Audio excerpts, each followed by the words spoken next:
Welcome back to Buffs Hoops Weekly. I'm your host, Matt Spivak, talking some more Colorado men's basketball. Let's get straight into it. The team played their first game of the 2025-26 season as an exhibition match against the Grace College Lancers, beating them by a score of 92-66.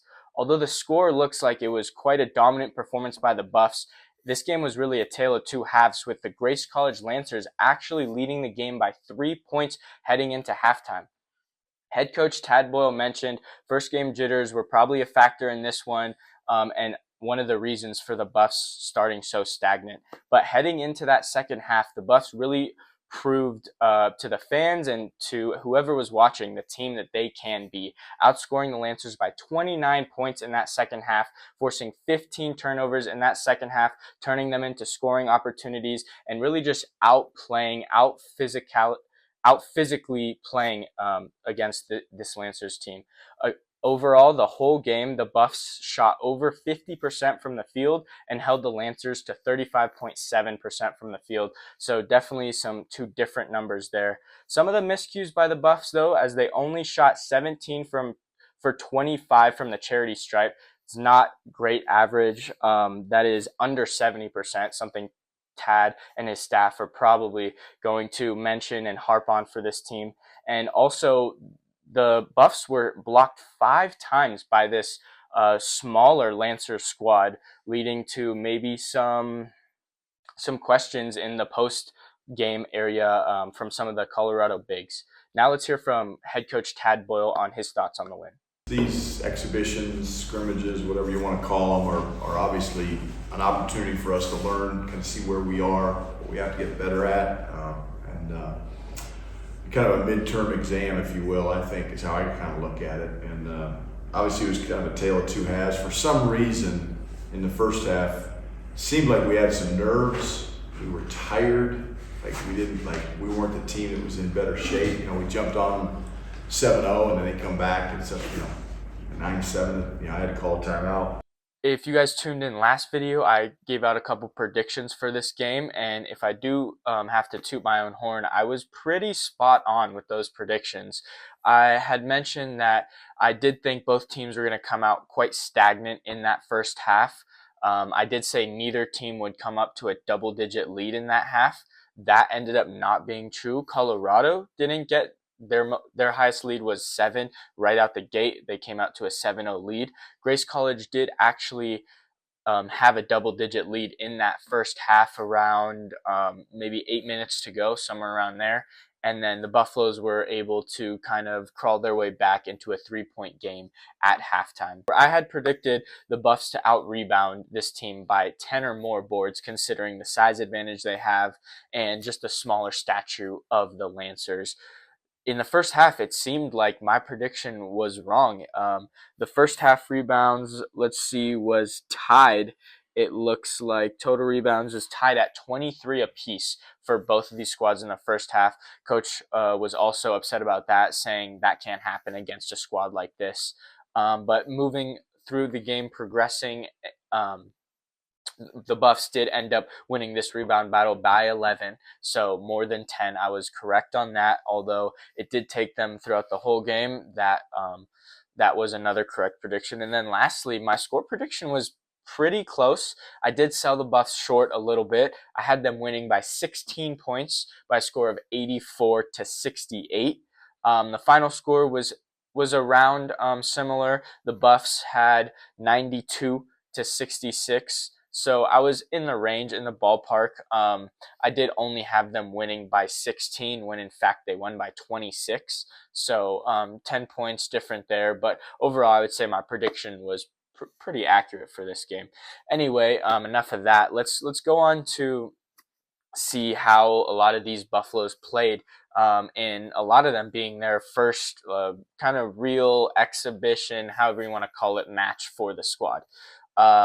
So Isaiah Johnson, freshman from Los Angeles, been talking about him. He got the start versus the Australia national team, the Boomers. He balled out, was the top scorer in that exhibition over the summer, in the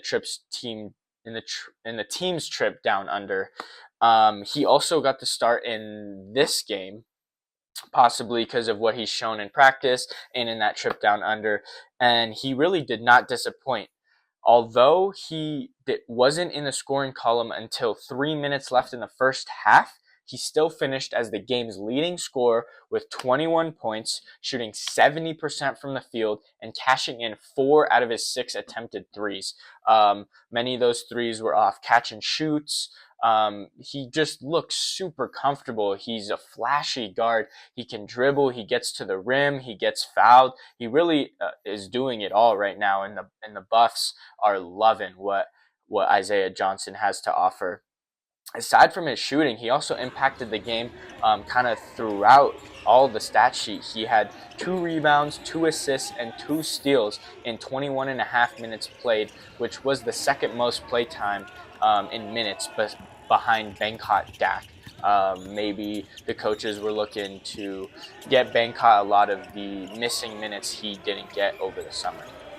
Moving on to another freshman who stood out, Alon Makayeli, the Israeli freshman who joined the team really late, showed his experience, his physicality, his professional prowess, that he knows how to properly play the game.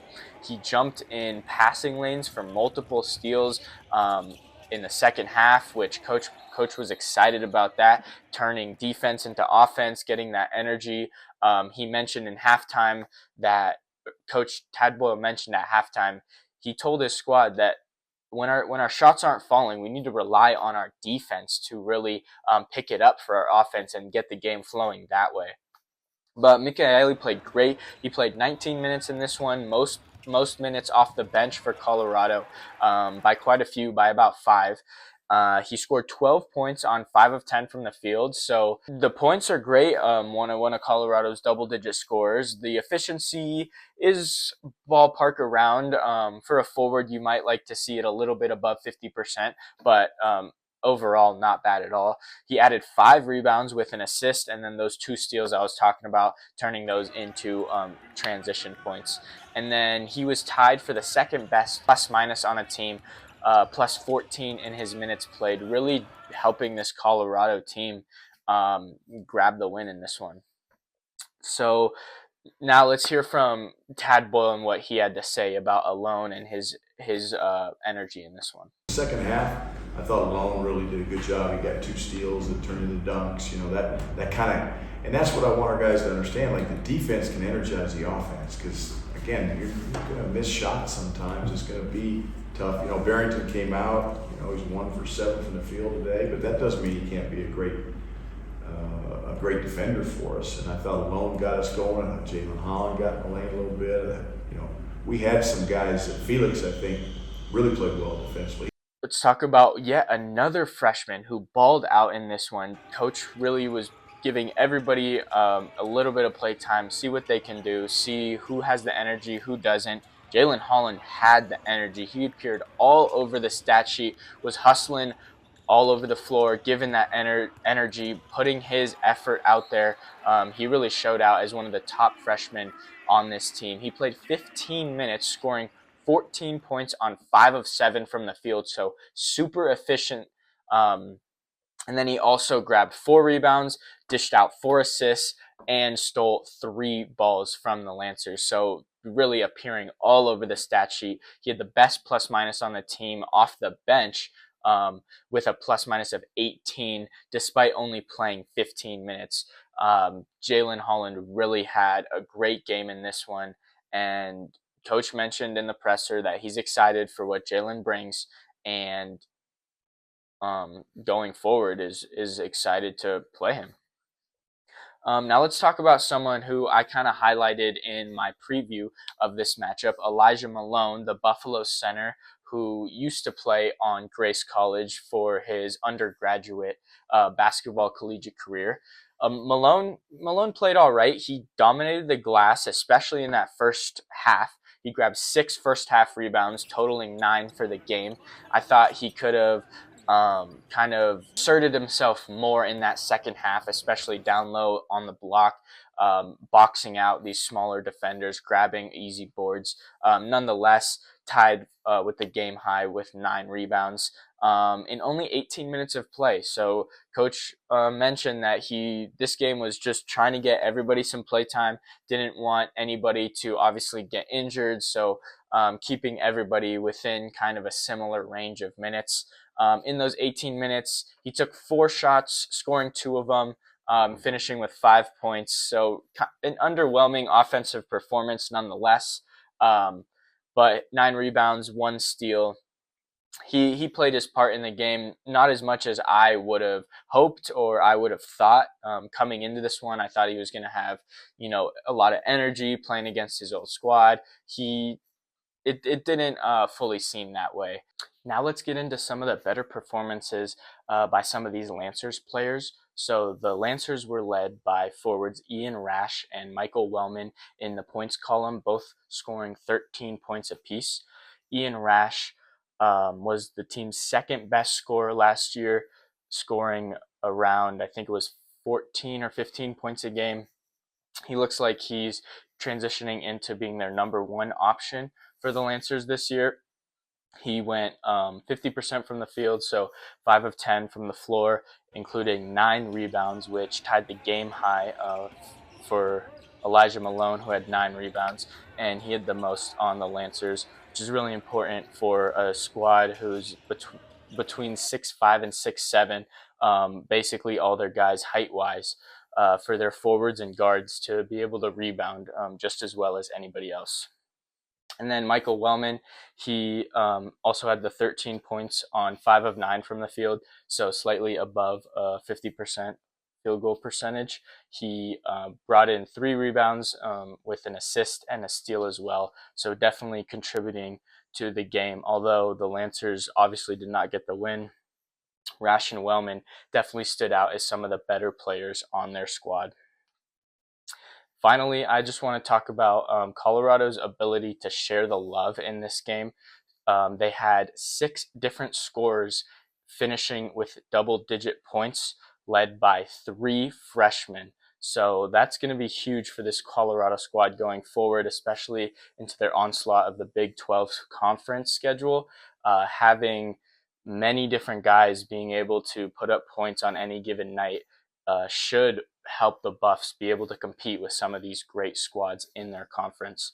So in this one, the scores was led by all 3 freshmen: Isaiah Johnson with 21 points, Jalen Holland with 14 points, and Alon Makaeli with 12 points.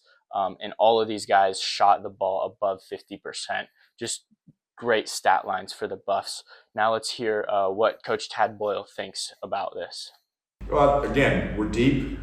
We've got quality depth. We're talented. That freshman class is really a talented group. So, but one thing I know about freshmen is they're up and they're down. They're up and they're down. They're going to have good games and bad games, and so for us as a coaching staff, we got to maybe go with the guys that are playing well that night. That's all for my second episode of Buffs Hoops Weekly. As always, I'm your host, Matt Spivak, and thank you for tuning in.